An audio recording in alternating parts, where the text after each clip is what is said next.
It's Sunday evening, and you're here with the Minority Men. Bean town forever. Boston. You get your hands up. Boston is what I represent. Boston. Y'all remember? Bean town forever. Y'all remember? Boston is what I represent. Y'all remember? Bean town forever. Y'all remember? Boston is what I represent.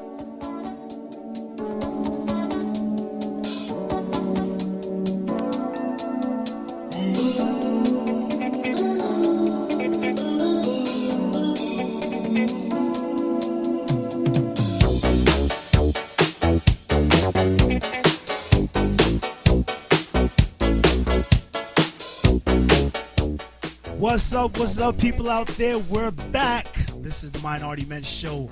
We're in the building. New location, new spot, new place. It is going on and popping. I am your boy, Public Announcement. I'm here with my main man, Blue Collar. Say what's up to the people. It's Blue Collar, the speaker boxer, a.k.a. King Crazy. I'm fresh out of the asylum. I hope you're doing well. All right, that man is off cell block 103. In the building, we got the man, the author, the writer, Anthony Cook. Say what's up to the people out there. What's going on, people? You can call me New Shoes this week. New Shoes. New Shoes, Anthony New Cook. Shoes. All right. This is the Minority Men Show. Remember, we're always here every Sunday, 5 to 7 p.m. Hit us up on MinorityMenShow.com. Right now, we are on gagorder.me, listening live. For all those Facebook lovers, like us. Follow us on Twitter. Subscribe to us. We got a lot of good stuff for you today. Today we have a great show. We're going to be talking about cannabis, how to own your own business, starting it off here in Massachusetts. Also, my man Anthony Cook got something on the Oklahoma tornadoes. What's that all about? We're going to be talking about profiting off a disaster. And you know Blue Collar's about to drop that brand new release out there. What's that brand new release called? It's called The Devil Trying to Kill Me. The Devil Trying to Kill Me. All right, cool. So, you know, the Minority Men Show always has it on and popping, and we're excited because we're back on air, we're back live, and we about to kill it. So, Blue Collar, how was your week this week, man? My week was great. I mean, I've discussed my mental health issues on the radio before. A lot of people say not to, but I mean, it's a disease like cancer, so it needs to be talked about instead of be stigmatized. Wow. But one thing I learned, the big thing I learned was not even the power of forgiveness or the good benefits of forgiveness, but the necessity of forgiveness for your own health. I was holding a lot of grudges against people in my family that, I mean, were there for reasons, but I was forgetting about the good parts of my family as well. And because I was holding such hostility when I went into a psychosis recently, which is, you know, a mental break, I was very paranoid of them because of my instincts were so against them. But I've forgiven them. We had family meetings, and now, I mean, me and my family are very strong together now. And I think it's a real blessing it's almost a blessing that I went crazy. You know, it's funny. It's not necessarily funny, but I'm glad that you've experienced that because you had the opportunity to clear the air with a lot of situations that went on over the past year. Right? Yeah, exactly. That's good. And once again, people out there, Minority Men Show is the voice of the voiceless, and you hear Blue Collar here telling his story. He's not scared to talk about it because what? It's going to benefit everybody out there. And his story is a powerful story. So continue to follow, continue to listen, and we're going to keep it popping. Anthony Cook, I know you had a big week this week. What's going on with you? Hey, you know what? This week has been good. Got a lot of positive things going on. In terms of, like, professionally, everything's going very well. I like how things have been popping off. But, you know, I got to stop, man, and think about what Blue was saying about, you know, having to deal with his situation. And yeah, I think there are plenty of people that wish that they could just go away and just have time to think about or to assess their situation. Yeah. And you know, and you know, just fall back, no talking, just kind of just be alone, and to really think about what's important to them, what isn't important. Because sometimes you just rush through life, and you don't realize how much you're missing or how much you should be doing because you don't have time to think about that.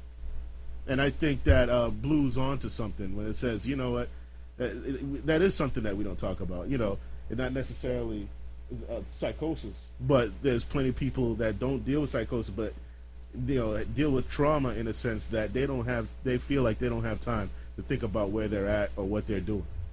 That's a good point.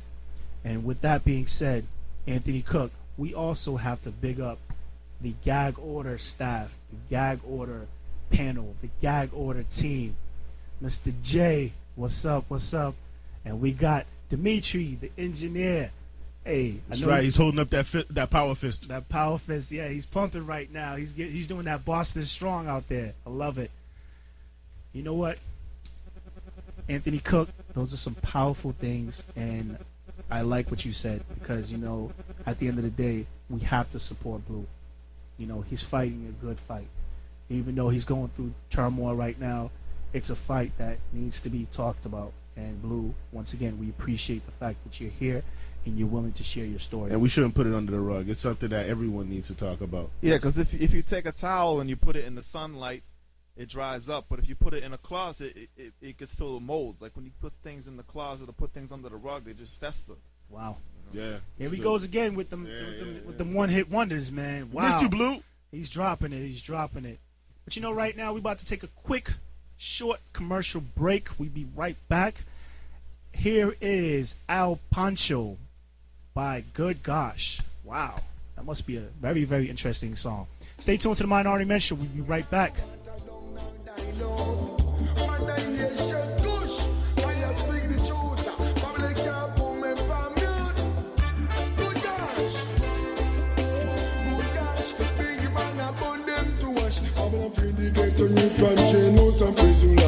Good gosh, bring your man upon them to wash. I have pint and my finger to the leader. I a chant. Good gosh, bring your man upon them to wash. I'm not afraid to get to you from jail, no stop so long. Good gosh, bring your man upon them. Never got to hell. When the 2-7 slash and the devil took them from outer Iraq and put all the gun in the building pot. Say mass destruction, we don't need that. And tribal war, we want that to stop. White and white against white, black and black against black. I'm a Gideon, this and go check the time for your one. Go for wind down fast, every caught up in a trap. If thanks to the most I God, you know. Good gosh, bring your man and burn them to wash. I'm not afraid to get to you from jailhouse and prison land. Good gosh, bring your man and burn them to wash. I am point on my finger to the leader, I am chant. Good gosh, bring your man and burn them to wash. I'm not afraid to get to you from jailhouse and prison land. Good gosh, bring your man and burn them. Never go to hell. When the 2-7 clash, no most I burn them to the grave. Rastafari ready to be free. Oh, and them cars walking on the ghetto. They give the half for them the gun. Now the gunshot start to come. That's why I know I'm for this up. I know me alone, me sign the one world center. Free from chain, free from jackal. Marcus can't be well through. Like the water from the vessel. It don't outdated, contaminated. It's sweet like the bed where you whistle. Good gosh, bring your man and burn them to wash. I'm not afraid to get to you from jailhouse and prison land. Good gosh, bring your man and burn them to wash. I am point on my finger to the leader. I am chant. Good gosh, bring your man and burn them to wash. I'm not afraid to get to you from jailhouse and prison land. Good gosh, bring your man and burn them. Never go to hell. When the 2-7 splash, some billboard bridges rub on the white line. I'm tired of the war. I can't take the crime. I don't want to go to jail and spend no time. I want to preach like Moses and chant the road like Christ. But tell the beggar them me live in a higher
Welcome back to the Minority Men Show. I am your boy.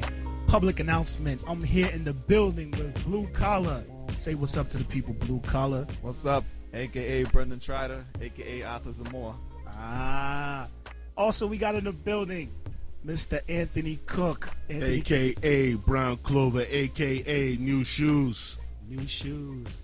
Also want to big up the gag order staff out there. What's up? My man out there working hard on the chairs. He's it's always good to see a hands-on boss, man. He got Jay out there putting chairs together as we speak, man, looking like a craftsman. Got the sweat all on his brow and everything, man. That's right, man. He's Looking putting for work. tools. All he needs right now is a tool belt or something like that. Where's your tool Real, belt at? man. Look at him, man. I love to see that.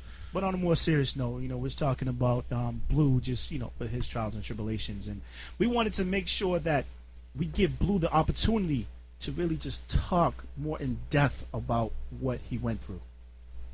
Well, like I said, it's I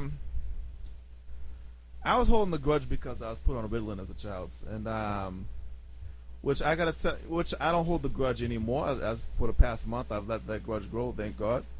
But I would advise any parents out there, it is a mistake to put your child on any medication for ADHD, because ADHD is not an illness. It's a kid with that label does not need a new medication.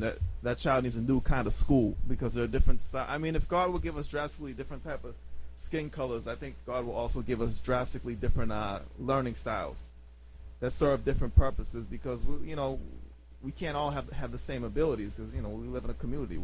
People are almost like ants, you know what I mean? Every ant has a different purpose and different way of living. So our differences are what makes us special. Exactly. It makes life. It makes life beautiful. Because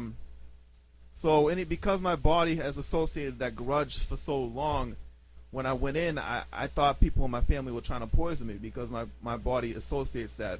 The reason why I went into the hospital is because I smoked marijuana. I know that's a topic of today. I'm not downing marijuana for everybody, but when you have a brain as sensitive as mine, you should not be messing with those type of drugs. So for you, marijuana was the gateway. Yeah, it was the gateway. It was definitely the gateway. It's definitely a gateway, I'll tell you that one. That's pretty funny. So, I mean, do you have any ideas or do you have any suggestions for someone who, say, for instance, is going through the same trials and tribulations that you are? There's a meditation that you want to encourage, or I'd say contact me, because I'm almost on the other side of it. So I'd say contact me. There are alternative cures, but you will have to pay for them out of your pocket. That's the only problem. But there have been people cured of mental illness because, but I would just learn your body. A good diet will be a big thing. And if you have, because they almost say that people who are prone to mental illness are allergic to marijuana. And the reason that being is because people who are prone to mental illness all have different kinds of brains. It's almost like they're high already. So they don't need anything added to that chemistry. Yeah, that's an interesting way of looking at it. I never thought about it that way. Yeah. And I just remember that, a lot of times when, people go through, mental breakdowns, they usually have to go away someplace. Now, we have to do that ourselves. People who don't suffer breakdowns to that level, yeah, they need a place that they can go away as well. I remember years ago, I heard something on Oprah where she said that, you should at least get home. When you come from work, you should get home. You should at least have 15 minutes to yourself. Whether you got the kids, whether, you got to feed the dog, whatever. When you get home, you should have 15 minutes to yourself to just transition. To regroup almost. Yeah. Regroup, transition from being at work mode to being at home. Because that's why you have home. If work was great for you 24 hours a day, then there'd be no reason to go home. You go home for a reason, right? You go home so that you can rest. You go home so that you can relax, that you can create your own environment. And you need to create that environment in your mind as well. That's what I believe. And it also becomes like a safe haven, right, Anthony Cook? Yeah. It's a place that, that is your safe haven. That's your place where you can be who you want to be. And I think that who you want to be when you get home shouldn't be what you are at work. I mean, of course, there's certain your personality carries everywhere. but I think that you need to get yourself out of a certain mindset when you come home from work, and you need time for that. You need time by yourself. Maybe just not, even if you're single, you just get home and just do something that just kind of relaxes you, rests the heartbeat, puts you at a different stage, and then you can think about what you're going to do from there. I don't know. I think that's important. Yeah, what do you do? What do you do, public? I mean, when you get home from work, what do you like to do? One of my main things is just kind of just relaxing. I usually go down to my basement and then I just take a deep breath and just really focus on the things I've accomplished and the things I need to accomplish for the remainder of the day. Or one of my big things is when I get up in the morning, I get up real early anyways. I like to go into the basement and really just process my thoughts and just make sure that I have my day planned out. I'm a big procrastinator, and I'm learning how to work on that, and I'm making sure that I don't take too much on my plate. So that is one of the things that I'm trying to do to be better, for the 2013 and going forward. So I think it's essential for everyone to take the time out to yourself and really process your thoughts, because then you become, accustomed to who you are versus being like somebody else, and following your same format. You're kind of like zombies in a way. Yeah, because even if you don't have a mental illness or a brain prone to mental illness, your brain still does need maintenance and care. You might not go into psychosis, but you'll look horrible. You'll be dragged out and stuff. It needs to be exercised. It needs to be taken care of. Yeah, when the brain becomes tired, the body becomes tired eventually, correct? Yeah, definitely. Yeah, absolutely. Same thing with the body. If you don't treat the body right, it'll affect the brain. Absolutely. Definitely right. And it's funny that you bring up procrastination, because I'm thinking about it. Why do we do procrastination? Is that because we're afraid of what comes next? Because I procrastinate myself. I'm guilty of that. Me too. Me too. Yeah, I'm not too quick to, it's always, I think for me, I'm almost afraid to see what happens next. What's the next challenge? I'm not afraid, but at the same time, it's almost, it is fear based though, I think. Yeah, deep down inside, it's what I'm doing. It's what my mind is saying. Oh, watch out. There's something new is going to come up. Are you ready for the challenge? Yeah, I mean, for me, when it comes to procrastination, I think that's, in a way, it's all I know. Because I've been very fortunate to do things at the last minute, and it's paid off so far. But when you start adding more things to your plate, not public. when you start adding more things to your plate and you're coming up with new ideas and you're trying to, do better, you have to become more scheduled. And I was anti-scheduled. I mean, I was like the biggest, like, oh, nah, man, don't give me a time, because if you give me a time, yeah, me too. I'm not gonna do it. Or, you give me a time and I say 3:00, and then somebody calls me at 2:50. I'm like, oh yeah, I can squeeze you in. And so, it's just... Yeah, tell me about it. I know all too well. Yeah, I know you like throw me under the bus, man, you Anthony Cook, but it's that's why I bring up this procrastination. Yeah, I know. Don't get me wrong. I'm guilty of it too, but oh man. Yeah, I'm an habitual offender. Yeah, we have your poster up. If you look up procrastinator in the dictionary, his Publix picture is right there on the top of the page. But like I said, I've been very fortunate. I get things done. But the older I get, the more I understand that being more scheduled is probably the best way to be. But what do you do, Anthony Cook, since you're ready to throw me under the bus in front of the crowd? Oh man, this isn't about me. We're talking about... No, it's all about you. You want to brought up the topic. No, like for me, I have to fight it. Every day I have to say, you know what, like I have this in front of me. I need to take care of it. I need to do it. I have to fight myself. I do. It's a constant fight in my mind to make myself break past that wall, that comfort zone that is being a procrastinator. Oh, you're not alone. You're not alone at all. So yeah, I do talk to myself. Like I have to say, hey, I got to do this. I got to get this done, and then it feels good when I'm actually accomplishing the task. And I say to myself, why don't I just do this all the time? What is it that makes my mind say, hold on, slow down, don't rush, let's leave it for tomorrow? Do you find that we procrastinate when it's something that we're unfamiliar with? For example, like I never hesitate to go on a stage and rap, but when it comes to like looking for a manager or applying my stuff that I'm not familiar with, I get scared and I'll take forever to do it. Well, for me, it's not really being scared. It's just my My grandmother used to have a very famous saying, "My eyes are bigger than my stomach." Or you take on too I much. take on too much. So it's like I'm trying to, organize everything and put everything in place. Something always gets left to the last minute, and then I'm scrambling around how to do it. So, like I said, the older I get, the more I realize, like, if I'm more scheduled, it becomes easier, and I get more accomplished. And then once getting more accomplished, my quality of work is better. Yeah. Because if I'm making it now by doing things at the last minute, imagine what I can do. Oh, if yeah, I, totally. If I can schedule everything out and make Totally. it, work. Well, you see, Mr. State here, his idea of procrastination is he's going to try to accomplish 20 things at one time. I mean, I've seen this dude drive a car with a donut in his hand, his left foot driving the wheel, and he's on the phone at the same time. I mean, it's ridiculous. I mean, I've seen this. For me, on the other hand, I'm the dude that had 2,000 emails unread. Oh, yeah.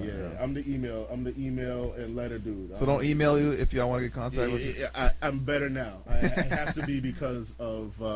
I'm in his ear. I'm always in his ear. Yeah, I'll be like, Anthony Cook, man, you gotta check your emails. Yeah. It's essential.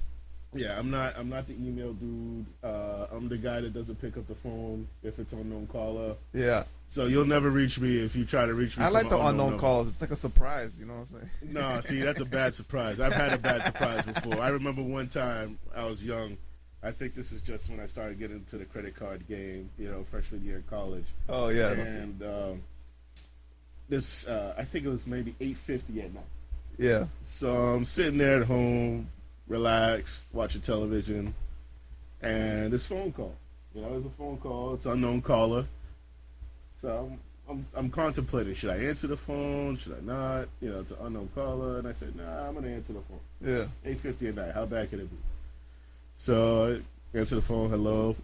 Attractive sounding female is on the Oh, yeah. Yeah. And she says, hey, who's this? And I say, well, who's this? She said, oh, this is, I can't remember her name. Let's say Angela. Yeah. I'm like, oh, Angela. Well, good evening. How you doing? She's like, I'm doing fine. Who am I speaking to? Is this Kevin? And I said, well, yes, actually it is Kevin. And then she said, this is Angela from Cross Country Bank calling because you have a late bill. And I hung up the phone so fast. Oh, man. From then on, it was like unknown calls do not get answered. Then 9 out of 10, they don't get answered. So I got shocked at that. Wow. So that individual definitely got you. Oh, Props to Angela for milking it, for working with the process. All right. Props to Angela and Cross Country Bank for making me learn my lesson. Don't- Pay my bill on time and don't answer the phone, unknown calls before 8:50 p.m. That's always a good thing. It's funny. But Anthony Cook, you had a particular topic that we were discussing over the week that we want to share with the crowd out there. So you know what we're going to do? We're going to take a quick commercial break. And what is the title of the topic that you're going to talk about once we come back from this break? The title is Profiting Off of Disaster. It is Profiting Off of Disasters. Continue to listen to the Minority Men Show. I'm your boy, Public Announcement. We're in the building with Blue Collar, Anthony Cook. We'll be right back.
hydrant, turning on the fire alarms. Because of the way that I'm spitting lyrics within my songs, I'm here to conquer, so don't get it confused like a Rubik's Cube. I breathe fire and flip these bars into a barbecue, and right there is where I begin my feast. I get it well done, then I devour the beat. The flame inside of me may be a little bit shy, but it doesn't need a lighter to ignite.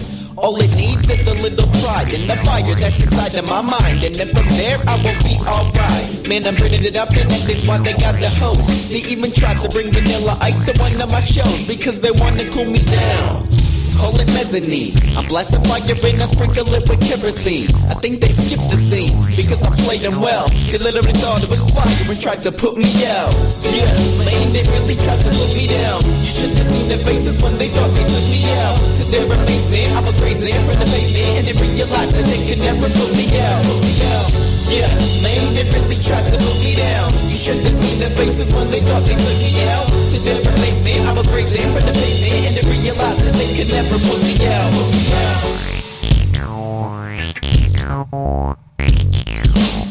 I'm burning hotter than a new pain inflicted by a blue flame. Cause every time that I go with it, I spit it, I finish it quicker than Usain. Man, tell me what are you saying? Just stop your gibbering and jabbering, it's hurting my brain. Man, I'm beaming towards my dreaming, I don't need any balance. My flow's so hot that South Beach couldn't even handle my talents. Cause I fire up the court, you're just a bench warmer. I serve them haters well. Who's next in the nuclear order? Yeah, I'm so firefly, residing in the sky. I'm so high, I'm hugging all the fireworks that pass me by. I annihilate every single song that I'm on. So feel the heat as I write my lyrics, firearm. And while your fire burn the dance floor, I radiate and blazing and amazing fire flames up through my veins. And I'm creating tracks, hiding and tanning in the law. And chugging up out of the blare, 60 millimeters with no sunscreen on. Yeah, man, they really tried to put me down. You should have seen their faces when they thought they took me out. To their amazement, I was raised in from the pavement, and they realized that they could never put me out.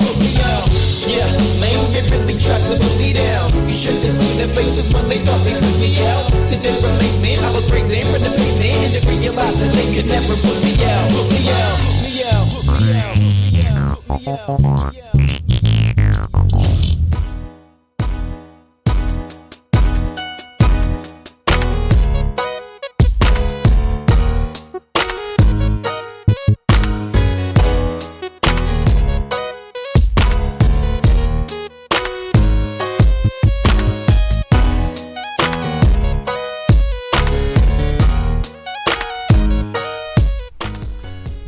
Welcome back to the Minority Men Show. We are in the building every Sunday, 5 to 7 p.m. Hit us up on MinorityMenShow.com. Follow us on Twitter. Like us on Facebook. Also, if you have any questions, call in 857-366-5444. That is 857-366-5444. We're here with Blue Collar and Anthony Cook. Yup. Yeah. So, Anthony Cook, you were saying something about the particular topic that you was going to talk about. What is the title at that topic again? Let the people out there know what that title is. Well, we're going to be the title of the subject of what we're going to be speaking about at this particular spot is profiting off a disaster. Profiting off a disaster. Cha-ching. But before I get into all that, I'd like to give shout outs to Last Round. They're sponsoring us for this program, and I've used it. I've used their product, and it works. Take one before you go to sleep, and if you really need to, take one in the morning. Just What's when that, a you wake up. laxative? What's it, a laxative? It is not a laxative. It's actually a hangover remedy for you're going hard after watching playoffs, and along that of watching the playoffs, and you need to be ready to go in the morning. Take one before you go to sleep, and then if you need to, take one when you wake up in the morning, and then be on your way. Last round. Hangover gone. What? Say that? Hangover gone. That's right, hangover gone. But now we're talking about profiting off a disaster, and this came to me because I'm thinking about what happened in New York recently with the flooding in New York, and also just something. Yo, but anyway, go ahead. We got Blue Collar in here. He must be bored or something. My man's tapping on the mic. I thought it was like somebody banging on the window. Yeah, I'm looking I thought so. outside. I'm like, what's Like, going on out there? Like we had people just driving through. Like we had to open up the window to take photos. But anyway, I didn't know if I had to take cover or something. I didn't know what was going on. You know, when that tap in the window, when someone taps the window and it's getting dark outside, that's never a good thing. Oh you know, man, had me nervous for a second there. Yeah. You never go near the window when someone's tapping on the window. But anyway, just to let you guys know out there that don't know, profiting off a disaster. Yeah, the stuff going on in New York, what's going on recently in Oklahoma.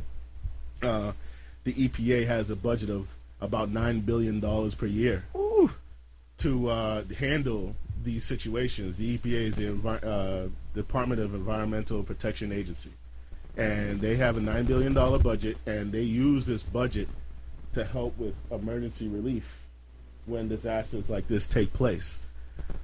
So, who's getting this $9 billion? Well, we found a couple of companies. One of those companies is Basin Environmental. Another one is Enercon. That's another company, and they're into environmental cleanup. They usually deal with spills. I guess there's a lot of spill situations and flood situations in Oklahoma area and all that. And they take care of these problems. And right now, for those people that are displaced and have no jobs in Oklahoma because of the disaster, they are actually hiring. They're saying figures of about they need 300 people a day for what's going on in Oklahoma. And these companies make a good profit for what they do. And I'm not, you could say that it's kind of wrong for them to be profiting off a disaster, but at the same time, I'm saying if they don't do it, who else? Someone else will. Someone else will step into place. So I'm not necessarily hating on them. I'm wondering, what you guys think. See, the thing is, you said something that kind of, it's very powerful. It says $9 billion.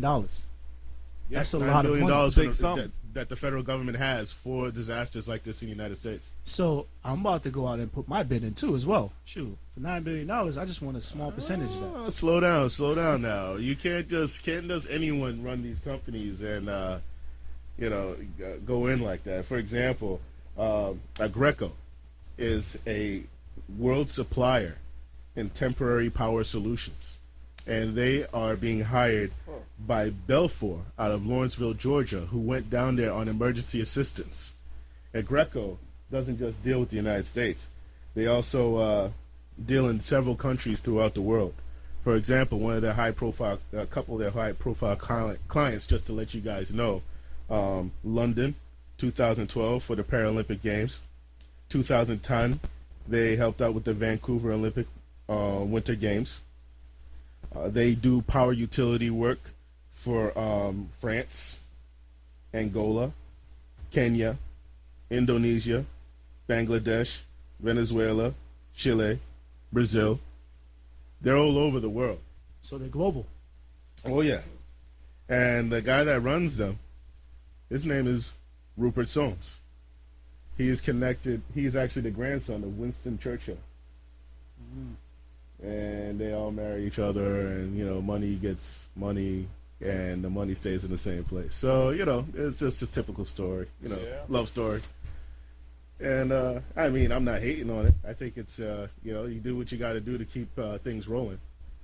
But don't just think that you're just going to, have a couple of generators ready, and you're going to be able to start up the environmental cleanup business. Yeah, but see, the thing is, though, Anthony Cook, is like, it's always some underlining issue. You know what I'm saying? It always boils down to the money, because the thing is, this is a natural disaster. We're talking about Oklahoma, who people have suffered. But as soon as the storm happened, and people already put in bids. I read somewhere it was like the day after. Not even, people didn't even find all the bodies yet. Dudes was already putting in bids. So is it really boiled down to the money? I mean, the Belfour company out of Georgia, they the day after, they had trailers set up filled with water and everything else that was needed, and they were on their way down there. I knew I used to work for a man who ran a dough company. Like they made pizza dough. A dope? No, a dough. Man, Dope, like a dope company. okay. Like, okay, all right. He ran like a dough, and then he sent the dough to pizzerias, because none of those pizzerias make their own dough. Hardly any of them do. So, But I noticed he showed me on his computer that when Japan got flooded, he was bidding on supplies that were made in China that were going to be shipped right to Japan. He was bidding on them right before they were about to go up. Wow. Yeah. Smart man. Very smart. But at the end of the day, it's all about the mighty dollar, right? Unfortunately, yes. Yeah. Absolutely. You know, so I don't know. I mean, the way I see it, they're doing a service. You can't be mad at them. But it seems like, just like something else we're going to be talking about later, it's only for the exclusive few. Oh, yeah. And, you know, you it's almost like being put in place, you know? It's true because, you know, you look at, like, you got to have the resources to even make a bid in the first place. You can't just be no average Joe and come up and be like, listen, we're going to have a bid or we're going to put in this bid. These guys are looking at the TV, had me nervous for a second. I didn't know. I'm listening, though. I'm listening. Oh, I didn't know something was going to jump out at me or something like that. But I'm now listening, I have a though. question. Are they setting up profits? Are they setting themselves up for profits? Are they setting the minority man? You know, the people out there, the let's say the money minority, the people that aren't making the profits. Those people are living there in the path of the tornado, and they're not building hurricane-proof homes for these people, knowing that they live in Tornado Alley, Hurricane Alley. But I think aren't they getting set up to be disastered upon? You know, Yeah, Aren't exactly. they being set up for this $9 billion to be pilfered? I mean, the problem is people got to realize nature is the boss, not us. So if you keep building houses like mega neighborhoods in areas that are prone to tornadoes, don't act surprised when you get ran over again. I mean, nature dictates man. Man can never control nature. He might try to with his global warming and other techniques, but it's always going to backfire. I can't be mad at the people that actually live in those places because they're working with what they have. So this is going towards, you know, the builders, the insurance companies, the environmental cleanup guys. You know, so I don't see them being innocent right now. I see that this is a game, and they're all playing their parts. No, I agree. But the point I'm trying to make is like, okay, we live right next to a river that always floods the parking lot and floods our basement. We live in a condo building. It always floods the basement and floods the houses next to us. Honestly, if people had respect for nature, they would have given that river a lot more space. That way, you give that river more space, it's less likely to have plastic in it. You know, chemicals from people doing car maintenance or cleaning their car end up in the river. So the river's gonna flood your stuff too. People need to respect nature, give nature its own boundaries. You know, I wouldn't mind if I set up my basement so that I had a river running through it. You know what I mean? But it had to be, you know, pretty. Like a water. Like, you know, had to put those big goldfish in there. Hey, people out there, if you ever seen Anthony Cook, hear pretty coming out his mouth is kind of something different. I mean, What? I had to double take for a second there, man. What? But piggybacking off of what Blue Collar said, you know, having a river next to your house, I mean, that's an appeal, though. That's why people put But it shouldn't be houses so there. close, though. I don't want a river next to my house. Yeah, you need to respect nature. Like, it should be like people build right in the woods and then they all freak out when the bears start eating out of their refrigerator. You know what I mean? Where's the bear supposed to go? I mean, you have to respect nature. You can't just be gluttonous, take all the land you want. Gluttonous, take all the land you want. You can't do that. Well, we're living in a time in this country where, you know, the only time that people see that the food that they eat is it's already packaged inside of a store. Yeah. So asking them to be okay with the bear sifting through their trash when they wake up. In the No, but morning I'm to go saying to there's a work. reason why the bear's in the trash, because people keep taking his living space away. You know, what I laugh at is when somebody's out swimming far out and then it gets bitten by a shark and get mad at the shark. Yeah, exactly. You at their backyard. Like, what are you doing? If somebody come in my backyard, I'm saying? I'm defending my house. That's what the Yeah. shark is doing. You can't get mad at Like the if shark. a shark grew legs and came into your backyard. It'd be a different story. Yeah, I can blame the shark. But it's kind of crazy, though, man. But when you talk about, like, Oklahoma and the profits that these people are potentially going to make off of somebody else's demise, you know, it's about the business. And this money that these individuals, he said $9 billion. Yeah, and that was last year.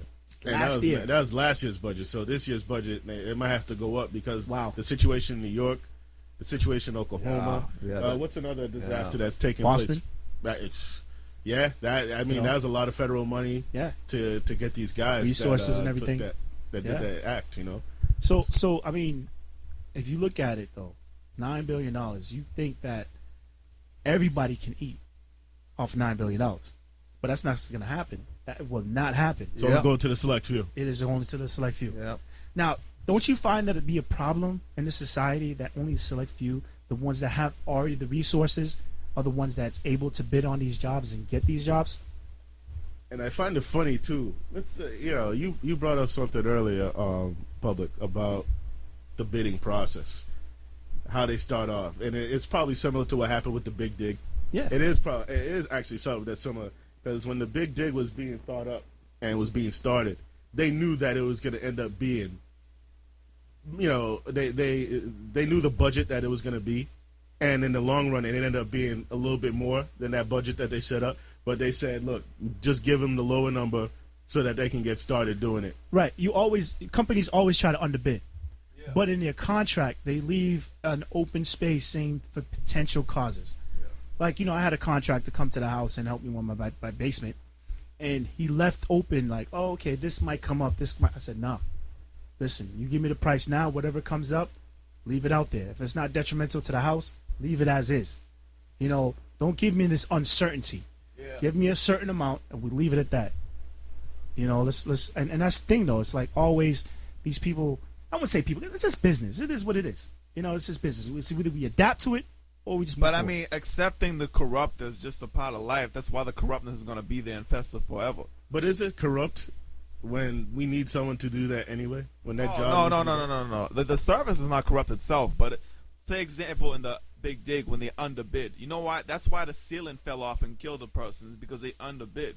Because they were improperly using the glue and the screws, whatever. I forget how it worked, but because that person used the materials the wrong way because they could only afford it by underbidding. Could you have anything else to say? Yeah. Okay, so because that they used it improperly because they underbidded, it is corruption. Corruption should never be tolerated. No, but the thing is, they underbid to get the contract. But while they're underbidding in that contract itself, they left this gray area for things to come up. Yeah, I know. They did. But the company, what the problem with the companies nowadays, even though they underbid and they get the contracts, what they do is they try to do the bare minimum. Yeah. The bare minimum. Yeah. And that's the problem. Yeah. And that's the thing, though. What we was talking about earlier today is like when companies underbid and then they get these contracts, they're trying to triple that money that they're gonna put out. Oh, okay, That's what they're trying to do. They're trying to triple that money. Yeah. So they're saying, okay, if I bid for $30 million, there's a possibility I can get, 45. How can I make, a $20 million or $30 million, and I just invest $15 million into rebuilding that? Yeah, and that's when they're gonna do sketchy things. Yes, I'm glad you edited that. I love that, Blue. I'm glad you caught yourself on that. I was gonna say shady, but I said. Oh, okay, all right. I thought you was gonna say something else, but that's good. I like it. The other word. But I mean, it's just because you put in a bid. For example, the company that put in a bid to start doing work at $30 million. It's gonna take more than $30 million to clean up that mess. Of course, that is down there now. Yeah. And I mean, 6 months from now, you go down there, it's not going to be much different than what it looks like today. Yeah. No. So it's going to take more than $30 million. Another thing, speaking of underbidding, you know how they build those telephone, those high towers for the signals for cell phones, and every time they up it from 3G to 4G, they have to build tons of those more. So they originally used qualified professionals to do that, who knew the equipment, the harness equipment to climb up there. But because they want to maximize profits, they use underqualified people for $10 an hour climbing with no harness. And people would be falling off of those left and right, dying from that stuff. But I saw a special on it, but it doesn't make the news as much as it should. They don't care, though. But see, that's the thing, though. Like I said, and that's why the companies are trying to make as much money out of those bids as possible. So hiring somebody that you're going to pay him $35 an hour, that you got to train, that you got to send them to a school for $10,000 to $15,000 per person. Why would you do that? You rather just get some Joe Smo that $10 an hour. Hey, he's expendable, because that's how companies think. Yeah, but when it's enough money. So you want to be, so instead of making $10 million, who really needs more than $10 million? But But no, we can make $30 million instead by cutting corners and killing a couple people. You know what I'm saying? Like, how much money do you really need? But that's like, the people that have it, that's how they stay having it. Yeah, that's a problem. They don't spend and they get things for free. I can't understand that concept right there, though. You a multi-millionaire and you still get free stuff.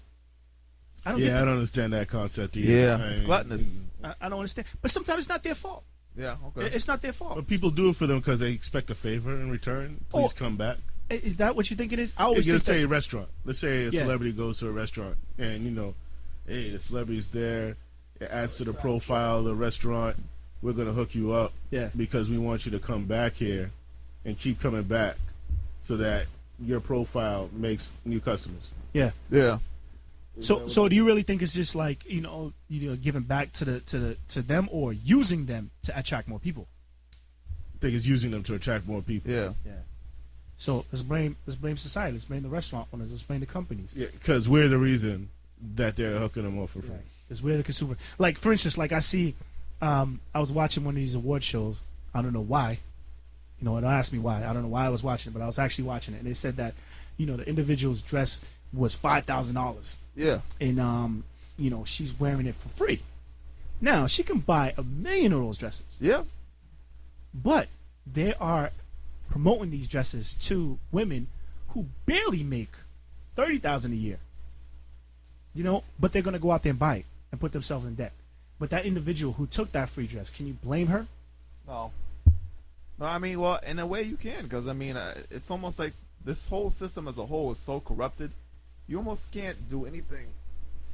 Like, for example, I stopped eating factory farm foods, but because of the corrupt source. But I bought a cell phone that's, made in China by slaves. So it's like, you know what? I can't avoid, I need that cell phone. So what can I do? I can use the corrupted product to do good, which is what I'm doing now on Facebook on Minority Men. So I feel like if you ain't using the corrupted goods to fight the power, then you're just part of the problem. Well, isn't it what they said about Jordan? He had to learn how to play the game in order to be a champion. Yeah, true. So it's the same thing. You have to work from the inside out. Yeah, exactly. That's why some people I know are becoming cops because they're sick of the corruption they see by cops already. So they're going from the inside out. There's corruption everywhere. I know, and that's the thing. It's so much bigger than just this. It's a society of corruption. Yeah. And we live in that society of corruption. And I think in terms of business, when it comes to money, the business them out there. And listen, to all those businesses that are listening to the Minority Men Show, we still support you. And, hey, if you want us to sponsor you, yeah, we definitely look for sponsors. Hit us up. And you know what? You know what we're doing? We're doing a run for $25 a month for sponsoring. We'll talk about your product, and we will promote your product on our show for a month. $25. That's what we're doing. I mean, I know people out there got $25. I know these businesses have $25. Yeah. So we want to let you know that we are the voice of the voiceless. So you have a product out there, we are going to share your product. Yeah, well you'll get advertising for cheap, and also you'll be promoting really good thing. Yeah, dirt cheap, and you'll be promoting a good thing that society needs. Absolutely. That's like two pizzas and 2 sodas, right? Not even. Not even, man. Not even? Not even. That's so, like... So all those pizza places out there in the Boston area, hit us up. Absolutely. Oh, we have someone on Facebook who says the reality of this is most businesses have to... I'm sorry, man. I can't even read today, man. I'm throwing off glasses. You need those glasses. Nah, it's not even that, man. I'm actually trying to do 2 things at once. That's another form of procrastination. Here we go again. It comes so naturally. It does come naturally, but Jehu, it's better you call in to the show, man. Let people out there hear your voice. Just let us know. But before that, we're gonna definitely. Dimitri just sent me an IM, and we will go to break, Dimitri, but let's just wrap up because I know you're trying to... He's trying to hold us back. Yeah, man. Come on, man. Cut that out. Anthony Cook, wrap up this segment. How do you really feel about it? And, just give us your insight on it. I think when it comes down to this whole situation, and by the way, speaking about Oklahoma, it's terrible what happened there. I feel bad for the people out there, and I hope that the survivors... they'll be able to get back on their feet. soon and stay strong. But heading back to the subject about the profiting off disaster, I think that everybody's playing their part is basically what it comes down to, and that if they don't do it, someone else will. Yeah, so let me get back to Jehu. I appreciate your Facebook feed. Most businesses have to compensate for their internal finances and desire to sustain by thinking profit before people. That's why there are things such as corporate lawyers. I love that. And it's true. Lawyers run the world. That's a very good thing right there, sir. Lawyers do run the world. And lawyers are also profiting right now because all these insurance companies are getting sued. True. And that's another thing. That's another topic about the Oklahoma thing that we should tap into. Hey, Blue Collar, you have anything to say about this Oklahoma, the big business aspect? The big business is be as corrupt as you have to be to succeed, but may all your acts be towards the final end of corruption. Okay. I like that. You know what I mean? Like, you can't criticize some people say if they have to get from point A to point B, they have to do some shady C things. You talking like on some Schindler's List type? What do you mean? Schindler's List? You ever saw that movie? You never seen the movie? No, I never seen it. Oh, okay. All right. We gotta get you up on Netflix, man. Yeah, we're gonna have I gotta watch that. We're gonna have to get you an account. You know what? We should start that. I got a Netflix. We should start that. We should have a movie and a book list. We should reference certain things out there. Once we talk about it, we should watch it and discuss it in the following show, and have the audience out there join in as well. Yeah, we could definitely look at Schindler's List. Yeah. I'll watch that. You know what? I saw Gridlock. Anybody ever see Gridlock? Who was that? With Tupac in it? Tupac and Tim Roth was in it. All right. Okay. You know what? I saw that years ago. I can't remember. It's a funky everything movie about it. though, isn't it? It's a good movie. Yeah, it is. Yeah, that's Remind me of a Tarantino movie, but it was somebody else. Okay, really. So for me, big business is always going to be the stronghold of this society because money talks, and when you have money, you have control, you have the power, and people look towards money as a way to escape. I don't know why. Yeah. But they always look towards money as a way to escape, and these big businesses out there, they have it, and you can't break them because when it comes down to it, if you're trying to take out of their pocket, they will crush you. Yeah, they will. They will crush you in a heartbeat. What happened to Oprah with the beef? What was that? Her own network? No, the beef industry. Oh man, they joined forces. They probably was battling before and was like, oh, I don't like this beef. This beef is whack. She But just when had it came one- down to it, and she said what she had to say, man, they came down on her like nothing. She had to retract, and Oprah got dope. I never would have retracted. You probably would have been out on the street. Oh well. And the thing is, when you have 100,000 or whatever it is in comparison to $2 billion like Oprah, that's a big difference. Yeah. That's a big difference. But you was about to say something, Anthony Cook. What was I gonna say? I don't know. You tell me, man. You have that look in your eye. No, you got. Don't be looking at my eyes. Yo, man, this dude got this look in my eye. Like he's about to say something, man. I'm ready, man. Yo, but you know what? We're about to take a quick. I can't even talk. What's going on with me today? We're about to take a quick, short commercial break. Dimitri had sent me who's coming up next, but I don't even know. Let me go back to that. Let me see. Engineer of the Year. It is Eyes of the Storm by Rhythms. Eyes of the Storm.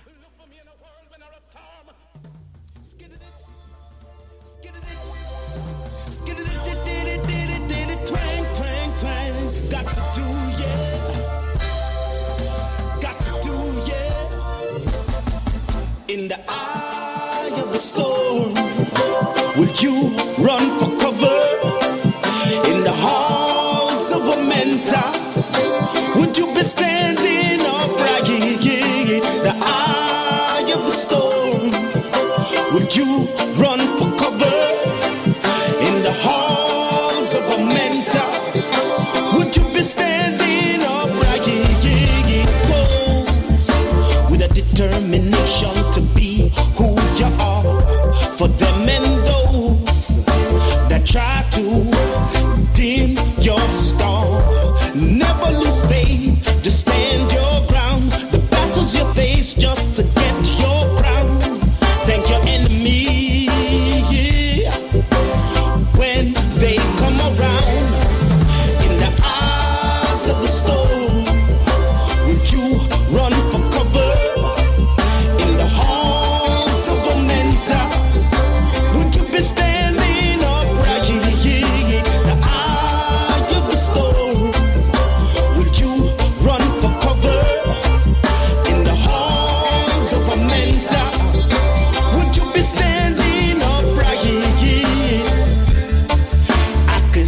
see it in their eyes. Living a life of demise. But did you chant your laws last night? Confession is truly the key to life, to life.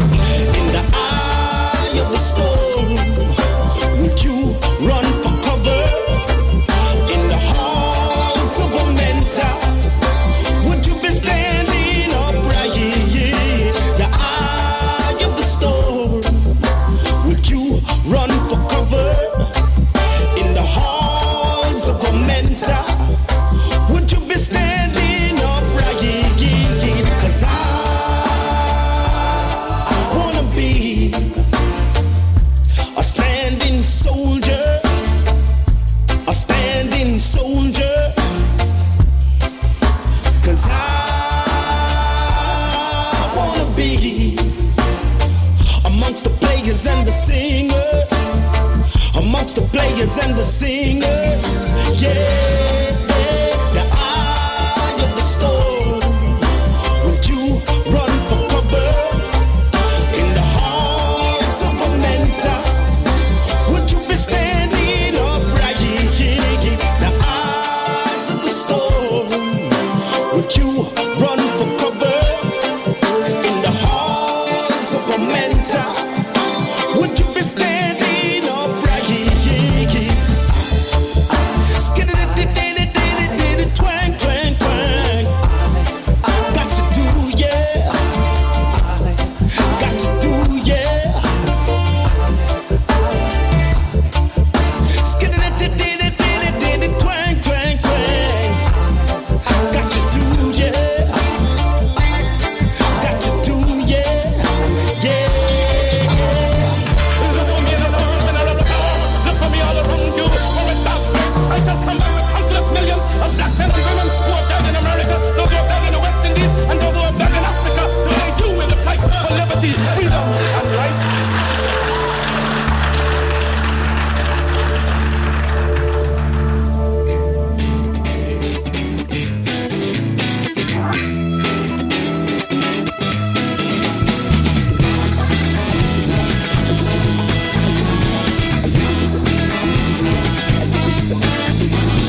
that I'm trying to break.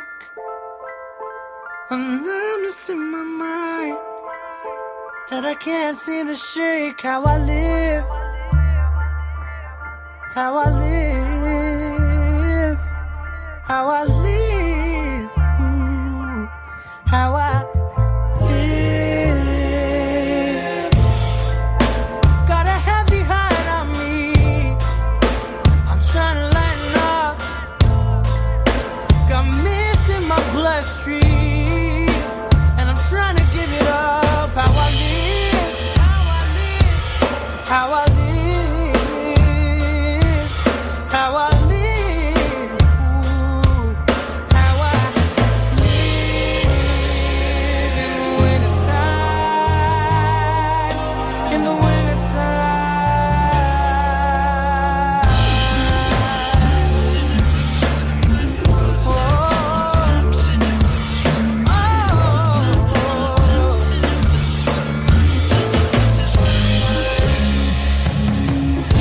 Oh, I don't know why I get so quiet when it's cold outside. And I don't know why I get so quiet when I see you cry. How I live, how I live, how I live, how I live, ooh, how I live in the wintertime, in the wintertime, oh, in the wintertime, in the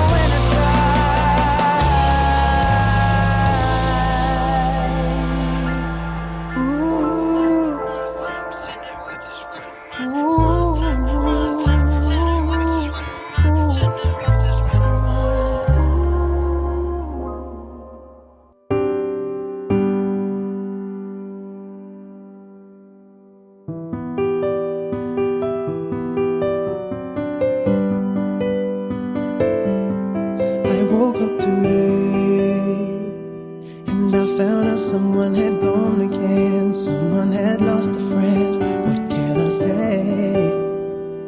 I take the news to heart and hope and pray they'll meet again some way. 'Cause every morning is a new day, but every night we seem to cry another tear of pain. So I say, don't say goodbye, just say I'll see you another time. If you feel low, then sing this song. I don't wanna say goodbye, so I guess I'll see you later. Pain in my chest can't hold my cry, but I'll survive and I will see you later. Time goes on and things change. You begin to move along, though memories remain. The love you shared makes you forget the pain, because you know the spirit lives in you and never goes away. But every morning brings a new strength, so till I'm strong enough to let you go, I find my way. And I say, don't say goodbye, just say I'll see you another time. If you feel low, then sing this song. I don't wanna say goodbye, so I guess I'll see you later. Guess I'll see you later.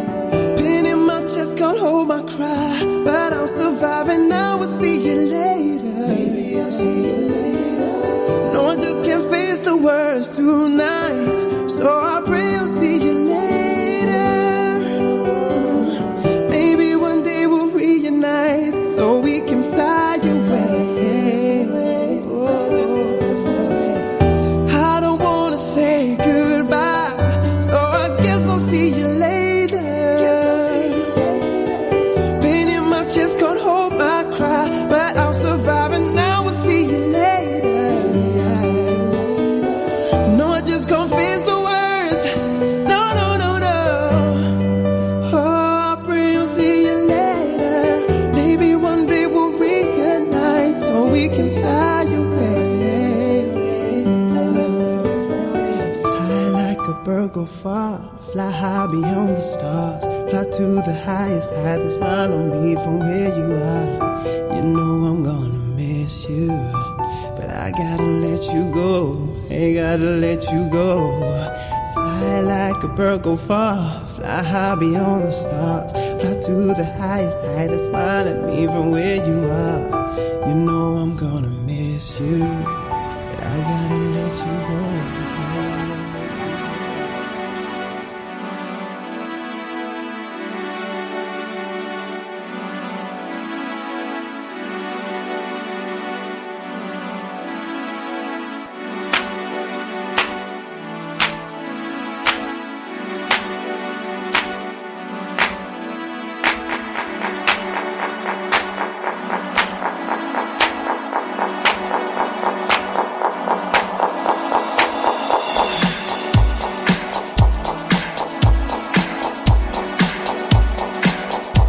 Welcome back to the Minority Men Show. This is Anthony Cook. I'm here with Public Announcement. What up, people out there? And here with the rapper and the poet, because you know it, Blue Collar. How you doing? And he's got a little something special for us to start off the second hour. Second hour. That was the correct way the first time. And he's going to do a song. And it's titled, The Devil's Trying to Kill Me.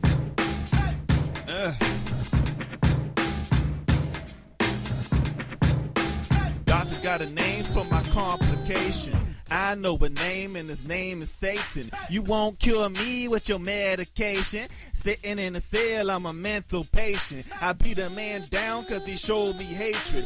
Never show love when the love is tainted. The nurse passed by, she nearly fainted. The devil in my head, he's well acquainted. I saw the bridge fall and the bridge was aching. I saw the world crack as the world was shaking. I seen it with my eyes and my eyes were naked. A poet, a prophet, or a goddamn pagan.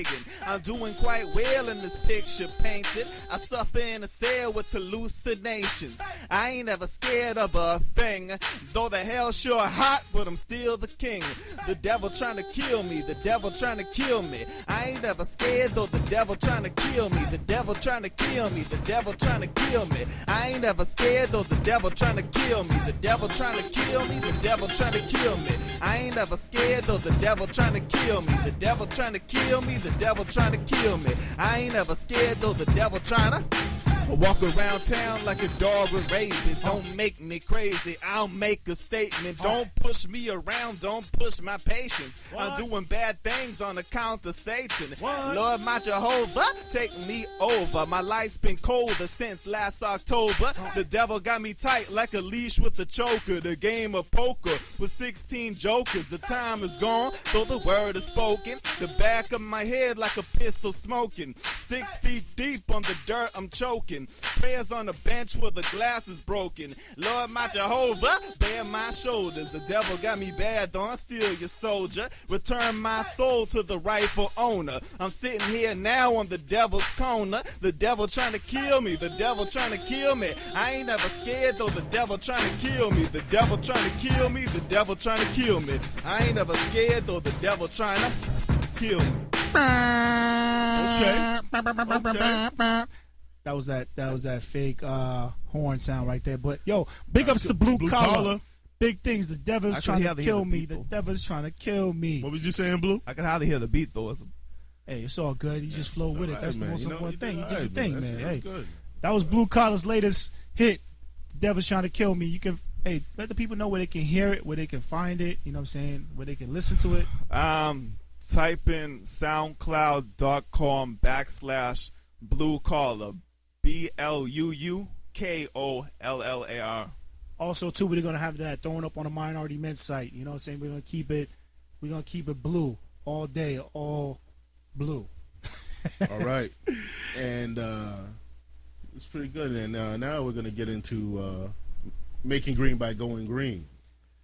All right. So the thing is, Anthony Cook, like you were saying, say it again so the people can hear you. Making green by going green in Massachusetts. For all those individuals who would like to start their own, I wouldn't say weed, I wouldn't say Mary Jane, I wouldn't say marijuana, I wouldn't say ganja, I would just say green. I would just say green. That's all I would say. Green, making green. So, one of the things that Massachusetts requires, and let me just give you an overview.